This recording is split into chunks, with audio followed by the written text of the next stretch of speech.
งเกิดจะดีหรือไม่ดีก็ตามอุปปีริกกรรมก็ซึ่งก็ได้แก่อกุศล12และมหากุศล8เช่นเดียวอุปธรรมกรรมแต่จะมีลักษณะตรงกันข้ามกับชนกกรรม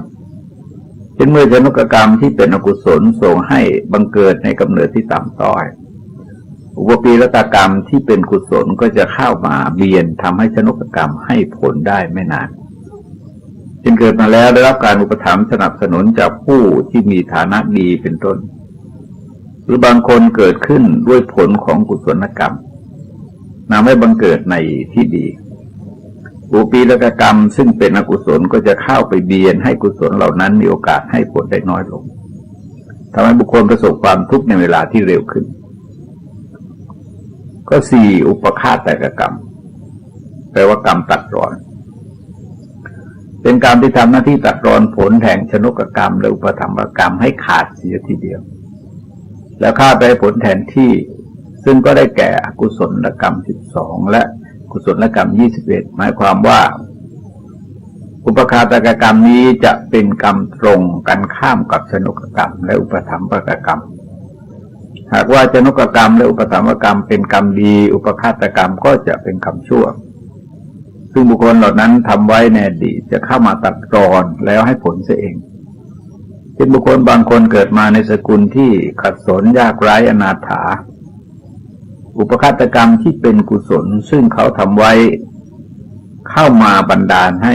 มีผู้ที่มีฐานะดีนำไปเป็นบุตรบุญธรรมเป็นต้นวิถีชีวิตทั้งชีวิตของเขาก็เปลี่ยนแปลงไปจากการที่เขาได้เกิดมาหรือบางคนชนกกรรมและอุปธรรมกรรมเป็นกุศลแต่บาปกรรมในอดีตมาให้ผลมาตัดรอนชีวิตบุคคลนั้นเช่นสกุลที่ตนเกิดต้องล้มละลายไปมารดาบิดาต้องตายพระพรากจากไปทำให้กลายเป็นคนกำพร้าอนาถาเดือดร้อนและจากจุดนี้เองทำให้พระพุทธเจ้าทรงจำแนกแสดงบุคคลไว้4ประเภทคือ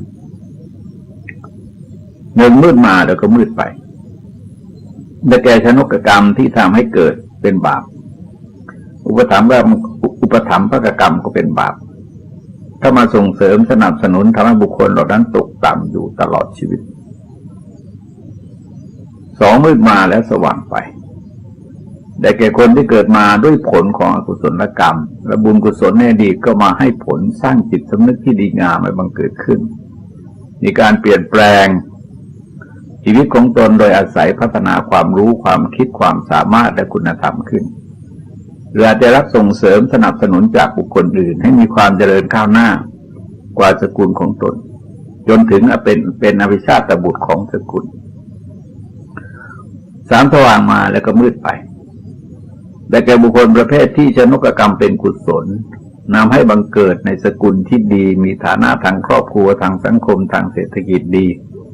แต่บาปกรรมที่เป็นอกุศลก็มาตัดรอนทำให้มีความประพฤติตกต่ำไปในด้านต่างๆพลาดพลั้งทรัพย์สมบัติประสบความเสื่อม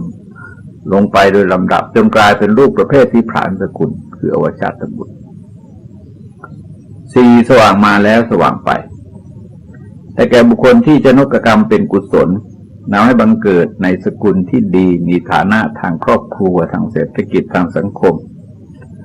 ดีอุปถัมภกรรมที่เป็นกุศลก็เข้ามาสนับสนุน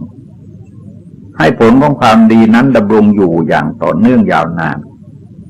บาปอกุศลในอดีตมีไม่มากพอที่จะเข้ามาเบียนมาตัดรอนทำให้บุคคลนั้นรักษาสถานภาพของตนไว้ได้ไม่ตกต่ำลงไปจนเป็นอนุชาตบุตรของสกุลหรืออาจจะถึงอภิชาตบุตรของสกุลได้ฉะนั้นบุคคลทั้ง4ประเภทนี้จะเห็นว่าประเภทแรกกับประเภทที่4คือพวกที่เรียกว่าอนุชาตบุตรบุคคลประเภทที่2เป็นอภิชาตบุตรบุคคลประเภทที่3เป็นอวชาตบุตรคือบุตรที่ล้างผลาญสกุล2กรรมให้ผล4คือโอกาสแห่งการให้ผลของกรรมมี4อย่าง1กรุกรรมคือกรรมหนักเป็นกรรมที่มีกำลังมากจะส่งผลก่อนกรรมอื่นๆฝ่ายกุศลท่านจัดเอาสมาบัติ8คือรูปฌาน4กับอรูปฌาน4ฝ่ายอกุศลมีผลชั่วได้แก่อนันตริยกรรม5 คือฆ่ามารดาฆ่าบิดาฆ่าประหารทำร้ายพระพุทธเจ้าจนห่อพระโลหิตแล้วก็ทำสังฆเพศกุศลกรรมและกุศลกรรมทั้งสองฝ่ายนี้จะให้ผลก่อนกรรมอื่นทั้งหมดในกรณีของกุศลกรรมแม้เขาจะทำความชั่วอะไรไว้ก่อนหน้านั้นก็ตามแต่เมื่ออกุศลกรรมระดับรูปฌานแต่เมื่อกุศลกรรมระดับรูปฌานรูปฌานมีอยู่กรรมที่จะทำหน้าที่เป็นชนกกรรมนำให้เขาบังเกิดในพรหมโลกก่อนส่วนบาปกรรมที่เขาเคยกระทำไว้ก่อนนั้นก็จะยกยอดไปให้ผลในชาติต่อๆไปหรือคนที่ทำบาประดับอนันตริยกรรมแม้จะเคยทำความดีไว้เป็นอันมากก็ตามแต่เนื่องจากอนันตริยกรรมเป็นกรรมที่ไม่มีกรรมอื่นขวางได้หลังจากตายไปแล้วก็ต้องไปเกิดในนรกก่อนแล้วใช้ผลแห่งบาปกรรมนั้นหมดแล้วกุศลกรรมที่เขาทำไว้จึงจะได้ให้ผลสองอาสันกรรมกรรมเมื่อจวนจะตายเป็นกรรมที่ได้กระทำใกล้เวลาจะตายถ้าเป็นฝ่ายกุศลก็ได้ไปสู่สุคติถ้าเป็นฝ่ายอกุศลก็จะส่งไปสู่ทุกติอาสันกรรมนี้ก็คือหลักที่ทรงแสดงไว้ในมหากรรมวิภังคสูตรดังที่ได้กล่าวมาแล้วหรือคนอาจจะกระทำความดีอยู่ก่อนหน้านั้นแต่ก่อนจะดับจิตเกิดมิจฉาทิฏฐิขึ้นตายไปด้วยจิตที่เศร้าหมองจะนำให้บังเกิดในทุกขติก่อนกุศลกรรมที่เขากระทำไว้ก่อนหน้านั้นก็ยกยอดไปให้ในชาติต่อๆไปหรือคนที่ทำความชั่วไว้ก่อนจะตายแต่ก่อนจะดับจิตได้เกิดความเห็นที่เป็นสมาธิถี่ขึ้นอย่างเช่นมัทธกุณลีเทพบุตรตายไปด้วยจิตที่ผ่องแผ้วก็บังเกิดในสุคติท่านอุปมาไว้ว่าอาสันกรรมก็คือกรรมเมื่อจวนจะตายนั้นมีลักษณะเหมือนโค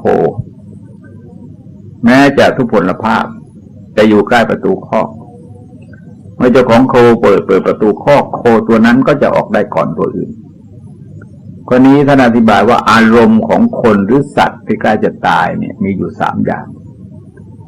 ได้แก่กรรมอารมณ์เคยทำกรรมอะไรมาเป็นนิจจิตก็จะเหนียวนึกเอาสิ่งนั้นมาเป็นอารมณ์แต่ไม่ถึงกับเกิดเป็นภาพหรือเป็นนิมิตขึ้นมาสำนวนบาลีท่านใช้คำว่ามรณาสันนะชวนะ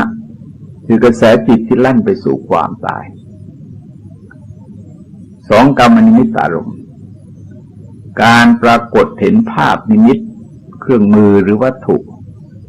ที่ใช้เป็นเครื่องประกอบกรรมนั้นๆเป็นนิจเช่นพระพุทธรูปโบสถ์การฟังธรรมการให้ทานหรืออาจจะเจอเครื่องมือในการจับสัตว์เป็นต้นตามทุกคนแก่กรรมที่บุคคลเหล่านั้นได้กระทำไว้สามกตินิมิตอารมณ์เห็นภาพปรากฏขึ้นภายในจิตที่เป็นเครื่องหมายซึ่งจะนำเขาไปสู่สุคติหรือทุกขติอาจจะเป็นรูปวิมานเป็นรถเป็นเหวเป็นไฟนรกเป็นต้นซึ่งผู้ที่อยู่ใกล้ชิดคนตายจะเห็นได้ว่าอาการของคนตายจะมีอาการแตกต่างกันตามอารมณ์ที่ปรากฏแก่จิตของเขาในขณะนั้นๆบางคนได้แสดงให้เห็นความทุกข์ทรมานความหวาดกลัวความประหวั่นพรั่นพรึง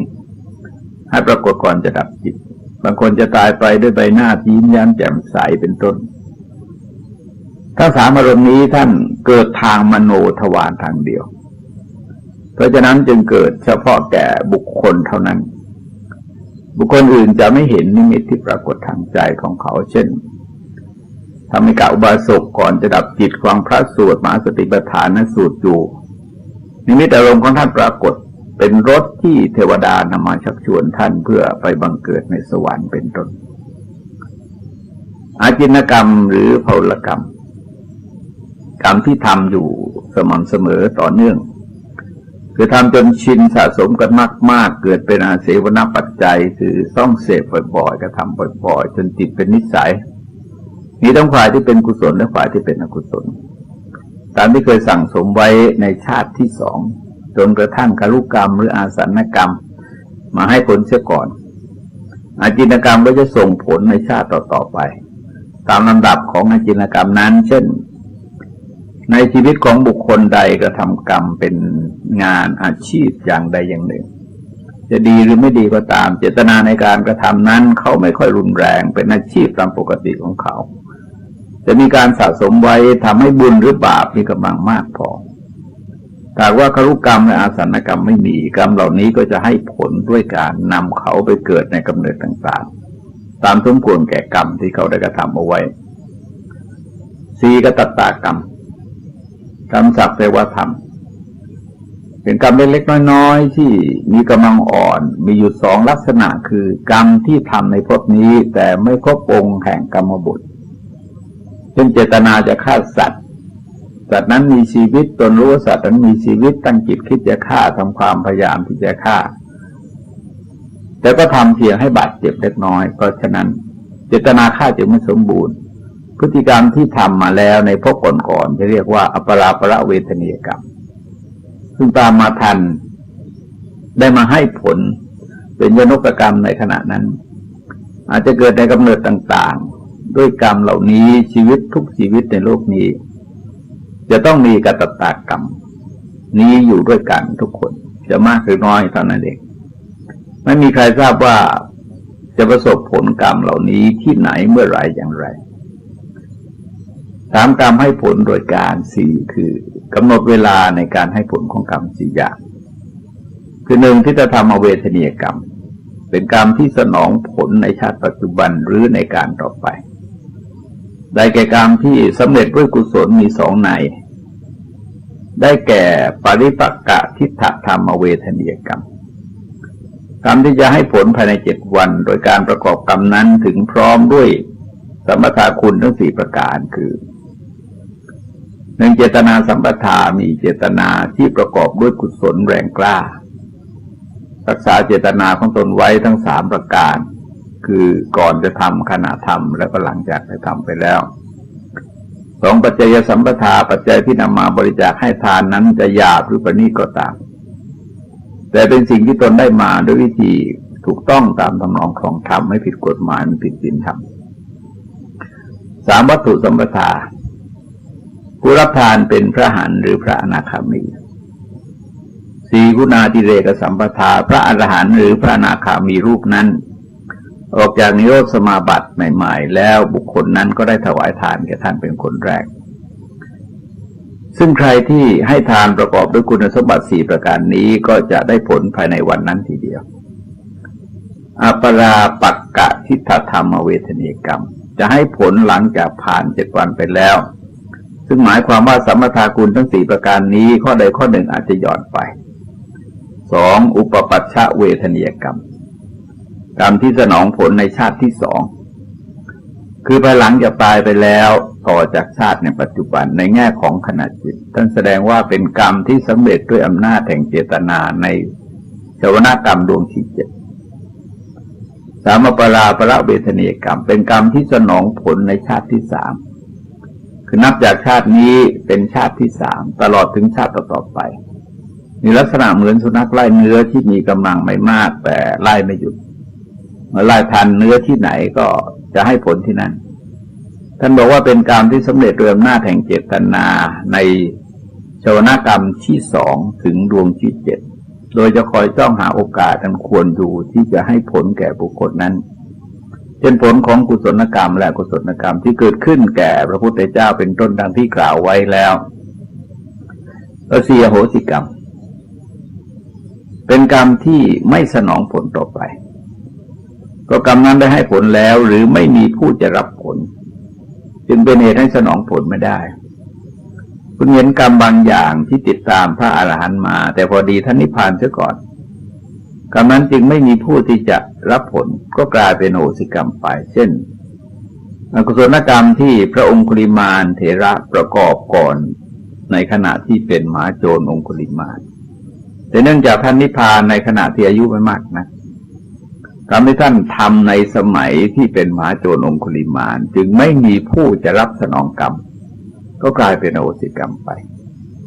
กรรมทั้ง12ประการนี้คือเรื่องของกุศลกรรมและกุศลกรรมนั่นเอง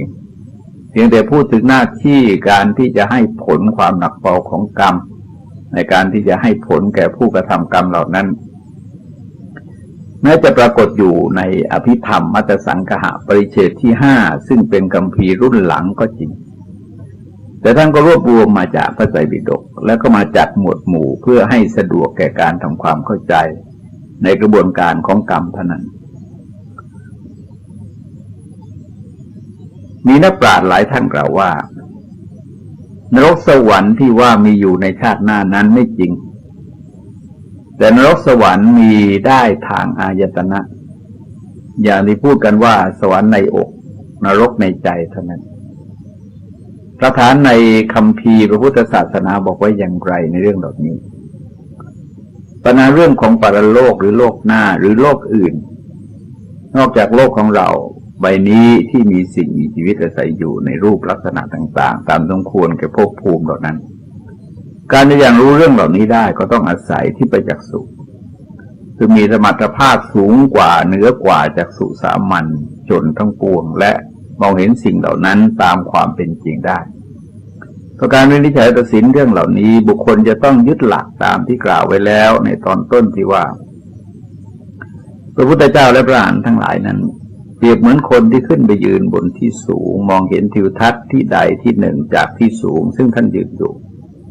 แต่ลงมาบอกคนข้างล่างว่าในขณะที่ท่านยืนตรงนั้นท่านได้เห็นสิ่งนั้นซึ่งหมายความว่าถ้าท่านไม่ได้ยืนตรงนั้นท่านก็ไม่เห็นสิ่งนั้นคนซึ่งได้ยินได้ฟังคำบอกกล่าวของท่านก็จะทำได้เพียงสองวิธีเท่านั้นคือหนึ่งใช้ความพยายามผ่านขั้นตอนต่างๆเช่นเดียวกับท่านได้ใช้ความพยายามแต่ผ่านขั้นตอนมาแล้วจนไปยืนอยู่บนจุดเดียวกันและมองไปในทิศทางเดียวกันด้วยเครื่องไม้เครื่องมืออย่างเดียวกันถ้าไม่พบเห็นสิ่งเหล่านั้นจึงคัดค้านในตอนหลังซึ่งหลักฐานตัวอย่างบุคคลที่บรรลุผลสูงสุดในทางพระพุทธศาสนาก็ไม่เห็นมีความเห็นของใครที่ขัดแย้งกับที่พระพุทธเจ้าได้ทรงแสดงไว้แต่ว่าท่านเหล่านั้นได้ทิพยจักษุเช่นเดียวกับที่พระพุทธเจ้าทรงได้สองอาศัยศรัทธาคือความเชื่อโดยเชื่อในปัญญาเชื่อในความสุขเชื่อในความเมตตากรุณาของท่านผู้นั้นโดยเฉพาะอย่างยิ่งในที่นี้คือพระพุทธเจ้าและพระอรหันต์ทั้งหลายโดยเชื่อมั่นว่าข้อนี้พระพุทธเจ้าได้ทรงแสดงไว้อย่างนี้พระเจ้าตรัสรู้เราไม่ได้ตรัสรู้พระพุทธเจ้าทรงเป็นผู้รู้ผู้เห็นเราไม่ได้เป็นผู้รู้ผู้เห็นจึงต้องเชื่อพระพุทธเจ้าเป็นฐานใจไว้ในเบื้องต้นก่อนโดยทั่วไปคนเรามักจะพูดจากประสบการณ์ของตัวเองเป็นส่วนใหญ่ซึ่งมีความแตกต่างกันไม่ว่าในระดับใดก็ตามคนที่มีความเห็นตรงกันนั้นมีได้เฉพาะพระยบุคคลตั้งแต่โสดาบันขึ้นไปเท่านั้นส่วนระดับล่างลงมาไม่ว่าจะเป็นนักปราชญ์บัณฑิตระดับใดก็ตามจะต้องมีความเห็นขัดแย้งกันในจุดใดจุดหนึ่งอยู่เสมอซึ่งก็เป็นปกติธรรมดาของมนุษย์เราเนื่องจากมนุษย์เป็นผลผลมาจากอวิชชาคือความไม่รู้ความมืดบอดความรู้ไม่จริงหรือรู้ก็เพียงแต่มุมใดมุมหนึ่งของเรื่องเหล่านั้นการพิพากษาวินิจฉัยตัดสินของมนุษย์บางเรื่องจึงมีลักษณะเหมือนตาบอดคำช้างที่พระเจ้ารับสั่งถึงตาบอด7 คนไปดูช้างกันแต่ก็ไม่อาจดูได้เพราะว่าต่างคนต่างก็ตาบอดต้องอาศัยมือคลำคือสัมผัสในสุดก็ใช้จุดที่ตนสัมผัสมาคุยกันถึงเรื่องช้างในตอนหลังปรากฏเราพูดจากันไม่รู้เรื่องเพราะแต่ละคนก็กำหนดเอาจุดที่ตนสัมผัสว่าสิ่งนั้นคือช้างบางคนบอกว่าช้างคล้ายกับงูในกรณีที่จับไปถูกที่งวงของช้างบางคนบอกว่าช้างเหมือนกับต้นเสาในกรณีที่จับถูกขาช้างบางคนบอกว่าช้างเหมือนกำแพงในกรณีที่จับถูกสีข้างของช้างบางคนบอกว่าช้างเหมือนกับพัดในกรณีที่จับถูกหูช้างบางคนบอกว่าช้างเหมือนไม้กวาดในกรณีที่จับถูกหางช้างซึ่งแต่ละคนล้วนแต่พูดถึงช้างเชือกเดียวกันแต่ว่าแต่ละคนใช้เฉพาะจุดที่ตนสัมผัสได้เท่านั้นแต่ลงมติปักใจฝังใจว่าอย่างนี้เท่านั้นจริงอย่างอื่นไม่จริงอันที่จริงก็เป็นความถูกต้องอยู่ส่วนหนึ่งเพียงแต่ที่บอกว่าเหมือนเสานั้นคือขาของช้างที่เหมือนพัดนั้นคือหูของช้างที่เหมือนงูนั้นก็คืองวงของช้างที่เหมือนไม้กวาดนั้นก็คือหางของช้างเป็นต้น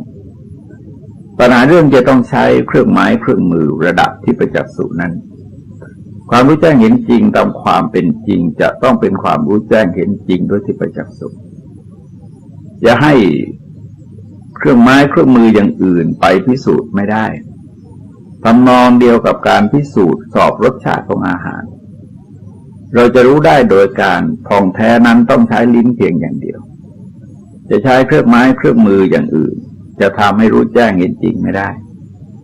การพิสูจน์กลิ่นต่างๆก็ใช้แต่เพียงจมูกอย่างเดียว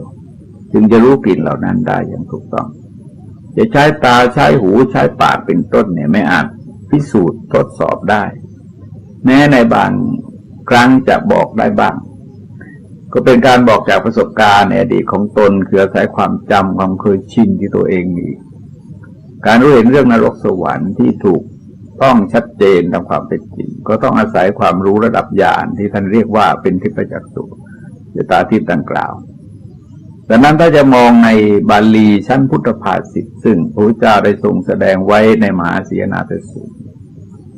คือเป็นพระธรรมเทศนาที่ทรงแสดงบรรลือดุจราชสีห์บรรลือเสียนาฏท่ามกลางป่าใหญ่เป็นการประกาศสถานะของพระองค์ความรอบรู้ของพระองค์ในเรื่องต่างๆต่อหน้าพระอัครสาวกคือพระสารีบุตรและพระสงฆ์ทั้งหลายแต่ว่าในกรณีของกำเนิดสิ่งมีชีวิตและคติภูมิเป็นที่ไปของสัตว์ทั้งหลายในโลกนั้นได้ทรงแสดงไว้ว่าสารีบุตรกำเนิด4ประการเหล่านี้แหละ4ประการเป็นไฉนคืออันทชกำเนิดชลาภุชกำเนิดสังเสทชกำเนิดโอปปาติกะกำเนิดสารีบุตรก็อันทชกำเนิดเป็นไฉนแต่ทั้งหลายเหล่านั้นใดชำแรกเปลือกแข็งฟองเกิดที่เรียกว่านี้เรียกว่าอันทชกำเนิดดูก่อนสารีบุตรชลาภุชกำเนิดเป็นไฉนสัตว์ทั้งหลายเหล่านั้นใดชำแรกไส้มดลูกเกิดนี้เราเรียกว่าชลาภุชกำเนิดดูก่อนสารีบุตรสังเสทชกำเนิดเป็นไฉนสัตว์ทั้งหลายเหล่านั้นใดย่อมเกิดในปลาเน่าในซากศพเน่าในขนมบูดหรือในเท้าใครสิ่งสกปรกนี้เราเรียกว่าสังเสทชกำเนิดดูก่อนสารีบุตรโอปปาติกะกำเนิดเป็นไฉนเทวดาสัตว์นรกอมนุษย์บางจำพวกและเปรตบางจำพวกนี้เราเรียกว่าโอปปาติกะกำเนิดดูก่อนสารีบุตรผู้ใดแลพึงว่าซึ่งเราผู้รู้อยู่อย่างนี้ผู้เห็นอยู่อย่างนี้ว่าธรรมอันยิ่งของมนุษย์ที่เป็นญาณทัศนะอันวิเศษพอแก่ความเป็นพระอริยะของพระสมณโคดมไม่มีพระสมณโคดมทรงแสดงธรรมที่ประมวลมาด้วยความตรึกที่ไตรตรองด้วยความคิดค้นคิดแก่มแจ้งได้เองดูก่อนสารีบุตรผู้นั้นไม่ละวาจานั้นเสียไม่ละความคิดนั้นเสียไม่ละทิฏฐินั้นเสียก็เที่ยงแท้ที่จะตกนรกดูก่อนสารีบุตรเปรียบเหมือนภิกษุผู้ถึงพร้อมด้วยศีลถึงพร้อมด้วยสมาธิถึงพร้อมด้วยปัญญาพึงได้ยินอรหัตผลในปัจจุบันนี้ชั้นใดดูก่อนสารีบุตรเรากล่าวข้ออุปมานี้ก็ฉันนั้นผู้นั้นไม่ละวาจานั้นเสียไม่ละความคิดนั้นเสียไม่ละทิฏฐินั้นเสียก็ถ่องแท้ที่จะตกนรกแม้เพียงเท่านี้ผู้มีปัญญาได้ใคร่ครวญพินิจพิจารณาแล้วก็จะพบว่าเรื่องนรกกับเรื่องสวรรค์นั้นไม่ได้เป็นสิ่งที่มีอยู่ในโลกนี้เพราะเมื่อมองจากกำเนิดของความเป็นสัตว์นรกความเป็นเทวดาเป็นคนละกำเนิดคือเกิดมาคนละวิธีกับมนุษย์ทั้งหลายมนุษย์นั้นอยู่ในประเภทชลาภุชกำเนิดคือเกิดมาในครรภ์ของมารดาเจริญเติบโตอยู่ในมดลูกแล้วก็คลอดออกมาจากครรภ์ของมารดา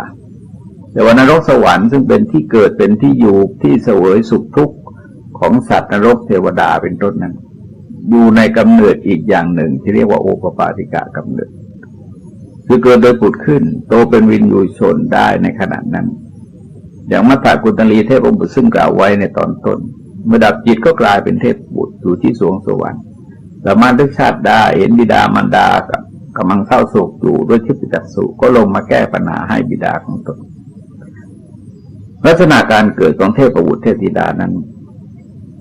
ซึ่งแสดงอาการให้เห็นเช่นนี้มีอยู่เป็นอันมากในคัมภีร์พระพุทธศาสนาเช่นธารณาถบิณฑิกะเศรษฐีหลังจากตายไปแล้วก็ไปบังเกิดเป็นเทพบุตรในสวรรค์ชั้นดาวดึงส์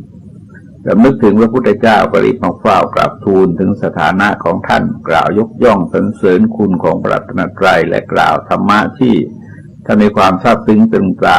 ก่อนที่จะตายจากเพศของอนาถบิณฑิกะเศรษฐีให้พระพุทธเจ้าทรงทราบหรือว่าเทพธิดาบางตนเช่นราชเทพธิดาจากหญิงสามัญธรรมดาถวายข้าวตอกเพียงเล็กน้อยแก่พระมหากัสสปะเถระตายไปแล้วก็ได้บังเกิดเป็นเทพธิดา สำนึกถึงอุปการะคุณของพระมหากัสสปะเถระก็มาปัดกวาดบริเวณที่อยู่อาศัยถวายพระมหากัสสปะเถระหรือว่านางปาฏิปุชิกาซึ่งเป็นเทพธิดาในสำนักของมาลาภารีเทพบุตรในสวรรค์ชั้นดาวดึงส์จุติจากสวรรค์ชั้นดาวดึงส์มาบังเกิดเป็นธิดาของเศรษฐีในเมืองสาวัตถีระลึกชาติได้เพียงชาติเดียวยังพอใจติดใจในความสุขบนสวรรค์ชั้นดาวดึงส์ด้วยการอยู่ร่วมกับมาลาภารีเทพบุตรจึงทำบุญทั้งความตั้งความปรารถนาเพื่อจะไปบังเกิดในสำนักของมาลาภารีเทพบุตรอีกนางตายไปเมื่ออายุ60 กว่าปีก็ไปบังเกิดในสวรรค์ชั้นดาวดึงส์ในข้อเป็นข้อที่พระพุทธเจ้าทรงรับรองถึงความจริงข้อนี้เอาไว้จากหลักฐานเหล่านี้จะพบว่าสวรรค์นรกที่ทรงเน้นทรงปรารภไว้จะเป็นการกล่าวถึงปรโลกคือโลกอื่นไม่จะพูดถึงสวรรค์นรกในโลกนี้เป็นหลักสำคัญข้อนี้ได้รับสั่งแสดงเรื่องความรู้ในคติ5 ประการแก่พระสารีบุตรไว้ในมหาสียนาถสูตรมัชฌิมานิกายมูลปัณณาสเช่นเดียวกันว่าบุคคลสารีบุตรคติ5 ประการนี้แหละคติ5 ประการเป็นไฉนคือนรกกำเนิดเดรัจฉานเปติวิสยะมนุษย์แล้วก็เทวดาบุคคลสารีบุตรเราย่อมรู้ชัดซึ่งนรกทางยังสัตว์ให้ถึงนรกและปฏิปทานยังสัตว์ให้ถึงนรกอันหนึ่งสัตว์ผู้ดำเนินประการใดเบื้องหน้าแต่ตายประกายแตกย่อมเข้าถึงอบายทุกติวินิบาตนรกเราย่อมรู้ชัดซึ่งประการนั้นๆด้วยบุคคลสารีบุตรเราย่อมรู้ชัดซึ่งกำเนิดสัตว์ดิรัจฉานทางยังสัตว์ให้ถึงซึ่งกำเนิดดิรัจฉานปฏิปทานยังสัตว์ให้ถึงซึ่งกำเนิดสัตว์ดิรัจฉานอันหนึ่งสัตว์ผู้ดำเนินประการใดเบื้องหน้าแต่ตายประกายแตกย่อมถึงกำเนิดสัตว์ดิรัจฉานเราย่อมรู้ชัดซึ่งประการนั้นด้วยบุคคลสารีบุตรเราย่อมรู้ชัดซึ่งเปตวิสัยทางไปสู่เปตวิสัยและปฏิปทานอย่างสัตว์ให้ถึงเปตวิสัยอันหนึ่งสัตว์ผู้ดำเนินประการใดเบื้องหน้าแต่ตายประกายแตกย่อมเข้าถึงเปตวิสัยเราย่อมรู้ชัดซึ่งประการนั้นด้วยบุคคลสารีบุตรเราย่อมรู้ชัดซึ่งเหล่ามนุษย์ทางอันอย่างสัตว์ให้ถึงมนุษย์โลกและปฏิปทานอย่างสัตว์ให้ถึงมนุษย์โลกอันหนึ่งสัตว์ผู้ปฏิบัติประการใดเบื้องหน้าแต่ตายประกายแตกย่อมอุบัติในหมู่มนุษย์เราย่อมรู้ชัดในประการนั้นด้วยบุคคลสารีบุตร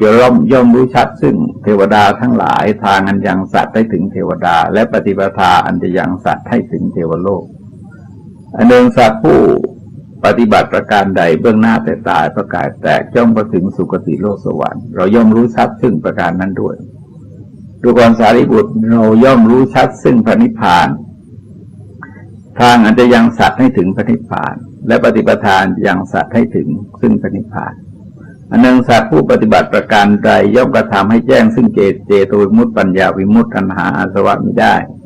เพราะอาสวะทั้งหลายสิ้นไปด้วยปัญญาอันยิ่งเองในปัจจุบันเข้าถึงอยู่เราย่อมรู้ชัดซึ่งประการนั้นด้วย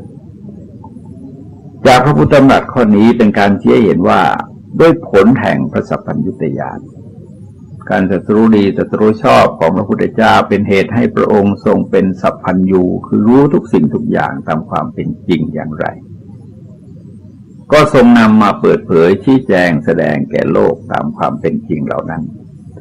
ดังนั้นพระพุทธเจ้าจึงทรงได้รับการยกย่องว่าเป็นสัจวาจีคือกล่าวความจริงกล่าวเรื่องจริงเป็นภูตวาจีกล่าวตามความเป็นจริงพูดตามความเป็นจริงเป็นยถาวาจีคือเป็นอย่างไรก็จะทรงพูดทรงแสดงอย่างนั้นไม่ได้สนพระทัยว่าเมื่อพูดไปแล้วใครจะเชื่อหรือไม่เชื่อก็ตามแต่เมื่อเห็นว่ากลุ่มคนในขณะนั้นมีพื้นฐานความรู้ความสามารถระดับสติปัญญาพอจะยังรู้พอจะเกิดความเข้าใจในเรื่องเหล่านั้นได้รับผลจากการรับฟังเรื่องเหล่านั้นพระพุทธเจ้าก็จะทรงแสดงดังนั้นในมหาสียนาถสูตรนั่นเองรับสั่งในตอนต่อมาว่า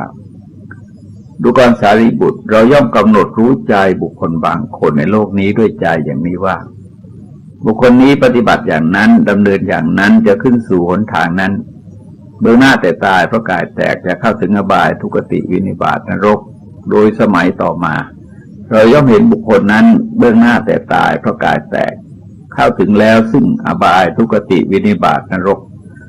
วยทุกขเวทนานแรงกล้าเผ็ดร้อนโดยส่วนเดียวโดยที่ไปจากสุอันบริสุทธิ์ล่วงจากสุของมนุษย์ดูก่อนสารีบุตรเปรียบเหมือนหลุมฐานเพลิงลึกยิ่งกว่าชั่วบุรุษเต็มไปด้วยฐานเพลิงปราศจากเปลวปราศจากควันลำดับนั้นบุรุษผู้มีตัวอันความร้อนแผดเผาครอบงำเหน็ดเหนื่อยสะทกสะท้านหิวระหายมุ่งมาสู่หลุมฐานเพลิงนั้นแหละโดยหนทางสายเดียวบุรุษผู้มีจักษุเห็นเขาแล้วพึงกล่าวอย่างนี้ว่าท่านผู้เจริญท่าน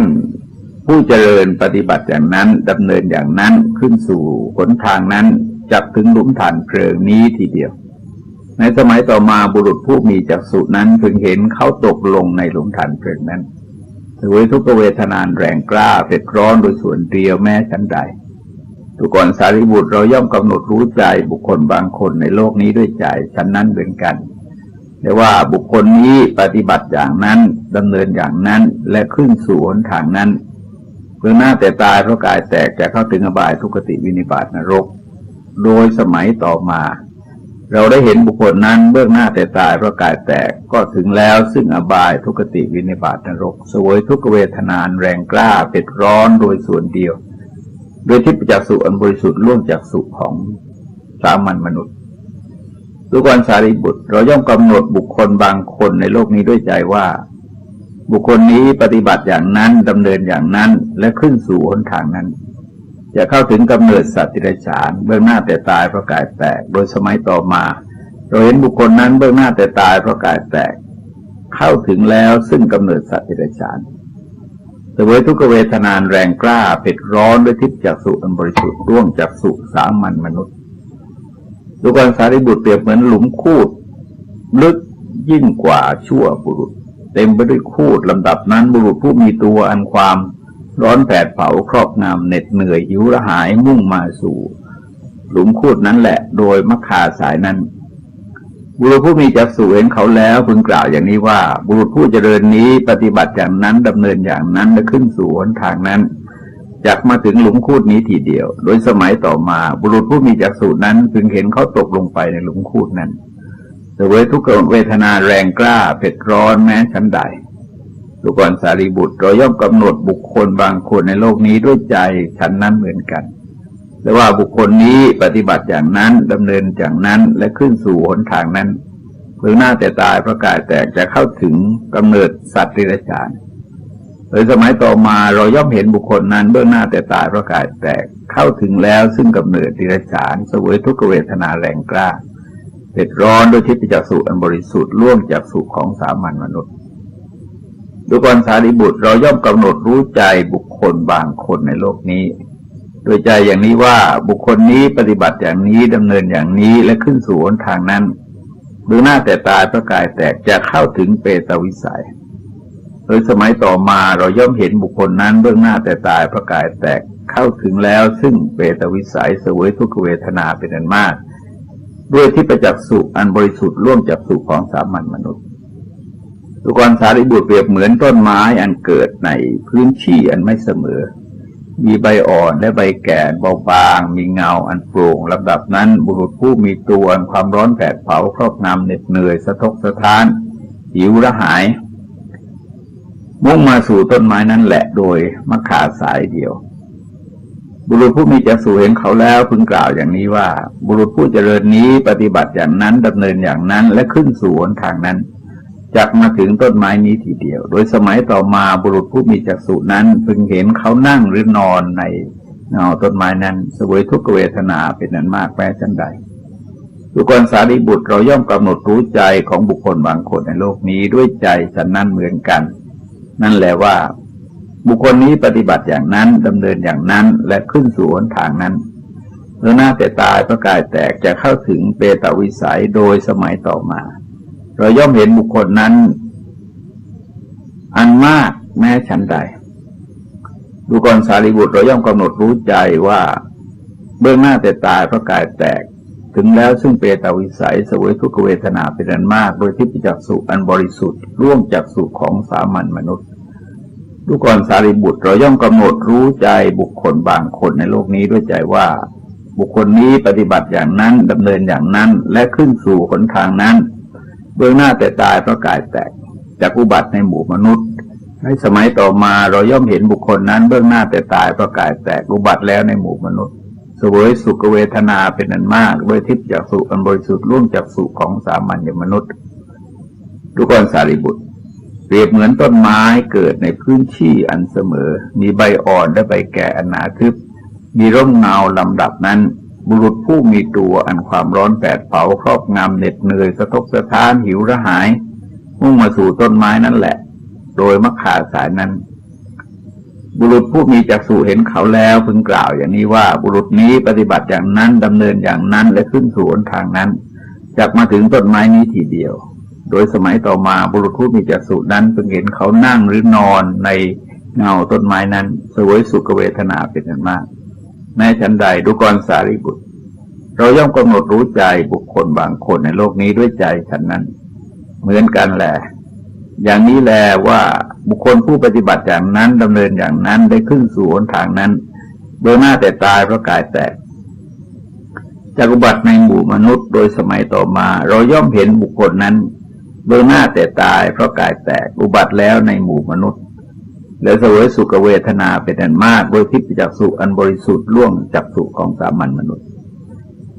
ประเด็นที่สำคัญนั้นพึงสังเกตว่าการเห็นของพระพุทธเจ้านั้นเป็นการเห็นด้วยทิพย์จักษุอันบริสุทธิ์ล่วงคือเลยจักษุของสามัญชนหมายความว่าในขณะที่พระองค์ยังเป็นสามัญชนพระองค์ก็ไม่เห็นเหมือนกันมันเป็นเรื่องวิสัยของทิพย์จักษุแต่ทีนี้ก็ไม่สามารถจะนำไปดูได้เราจะทรงอุปมาให้เห็นเช่นว่าการตกนรกเนี่ยเหมือนกับตกในหลุมฐานเปรตการเกิดเป็นเปรตก็เหมือนกับไปพักอยู่ที่ร่มเงาไม้ที่มันขรุขระการเกิดในกำเนิดสัตว์เดรัจฉานการเกิดในกำเนิดมนุษย์มันก็เหมือนกับอยู่ในป่าไม้ซึ่งร่มรื่นแล้วก็ทรงอุปมาไปเรื่อยๆนะฮะคือจะพูดถึงเรื่องสวรรค์เรื่องพรหมโลกสำนวนเป็นพระบาลีพุทธวจนะคือไม่อยากจะตัดอาจจะฟังซ้ำซากเพราะว่าสำนวนในพระไตรปิฎกเนี่ยมันอยู่ในยุคสมัยที่ไม่มีเอกสารหนังสือเอกสารหนังสือคงจะมีนะฮะแต่ว่าพระพุทธเจ้าประเทศโดยพระโอษฐ์เปล่าเทศไปแล้วก็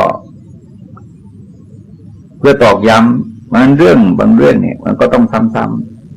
ำๆแล้วเพื่อเสริมความเข้าใจไปตามแต่คนฟังก็คิดตามไปเรื่อยคิดตามไปแต่ว่าในข้อนี้ที่จริงพระพุทธเจ้าทรงแสดงแก่พระสารีบุตรพระสารีบุตรก็รู้เห็นนะเคยรู้เห็นอย่างที่พระพุทธเจ้าทรงรู้เห็นนั่นแหละแต่ว่าเขาไม่ลึกซึ้งเท่าที่พระพุทธเจ้าทรงรู้เห็นมันก็ทรงแสดงในภาษาวิดิบุตรรู้ทั้งหมดพวกคติห้าพวกอบายสี่พวกกำเนิดสี่พวกอะไรต่างๆก็แสดงมาโดยลำดับเป็นธรรมเทศนาที่เกิดขึ้นโดยอัธยาศัยของพระองค์คือมีพระประสงค์ที่จะแสดงเรื่องความจริงที่มีอยู่เป็นอยู่โดยธรรมชาติธรรมดาเหล่านี้เนื้อหาของมหาสีนาฏสูตรที่ทรงประรบเรื่องคติพจน์ต่างๆนะคติห้าเนี่ยก็ยังมีสวรรค์นะฮะยังมีสวรรค์อยู่แต่ว่าวันนี้เวลาก็หมดแล้วก็ขอยุติไว้ก่อนต้องฟังทั้งหลายเสียงธรรมจากมหาวิทยาลัยศรีปทุมในวันนี้ขอยุติไว้ด้วยเวลาเพียงเท่านี้ที่สุดนี้ขอความเจริญงอกงามไพบูลย์ในธรรม